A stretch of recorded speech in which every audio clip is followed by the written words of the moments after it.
শপথ গ্রহণ করানো এটা সুন্নাহ, এতে কোনো সমস্যা নেই।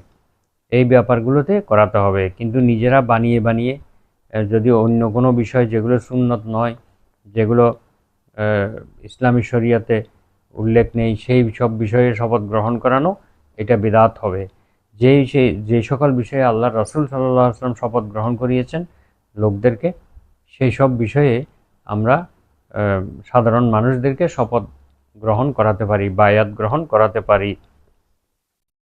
তো নিজেদের তরিকা, নিজেদের সিলসিলা পালন করার জন্য যেগুলো কোরআন হাদিসে নেই, এই সমস্ত বিষয়ে বায়াত গ্রহণ করানো কোনোভাবেই যুক্তিযুক্ত নয়। ইসলামী শরীয়তের বিষয় পালনের ব্যাপারে বায়াত গ্রহণ করা যেতে পারে।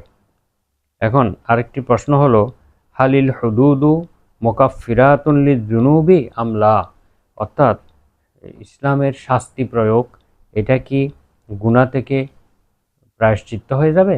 এই গুনাহগুলো কি একেবারে ক্ষমা হয়ে যাবে? এই ব্যাপারে ইমাম শাফি রহমাহুল্লাহ এবং তার অনুসারীগণ বলেন যে এই হাদিসটাকে তারা প্রমাণ হিসেবে গ্রহণ করে বলেন যে শরীয়তের শাস্তি গুনাহ এবং পাপসমূহকে ক্ষতিপূরণ করে দেয় এবং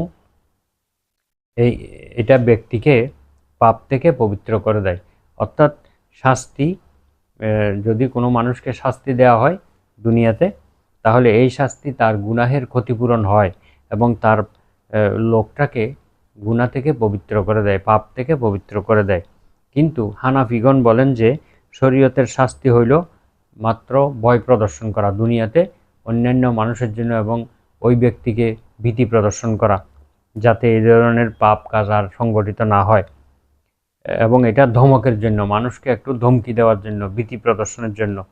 এটা পাপ থেকে পবিত্র করে না। অবশ্য তারা একটা শর্ত করেছেন, যদি পাপী ব্যক্তি শাস্তি পাওয়ার সাথে সাথে যদি আল্লাহ তাআলার কাছে তওবা করে নেয় এবং এই গুনাহ থেকে যদি তিনি ফিরে আসে, তাহলে এটা তার পাপ থেকে ক্ষতিপূরণ হবে, আল্লাহ তাআলা তাকে ক্ষমা করে দেবেন। কারণ পবিত্র কোরআনে এসেছে, যালিকা লাহুম খিজিয়ুন ফিদ দুনিয়া ওয়া লাহুম ফিল আখিরাতি আযাবুন আলীম ইল্লাল্লাযীনা তাবু। দুনিয়ার শাস্তি হচ্ছে তাদের দুনিয়ার জীবনে অপমান এবং লাঞ্ছনা, দুনিয়ার জীবনে এটা শিক্ষণীয় বিষয়।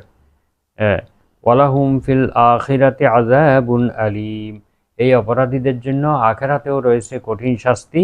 ইল্লাল্লাযীনা তাবু, তবে তাদের জন্য নয় যারা তওবা করেছে।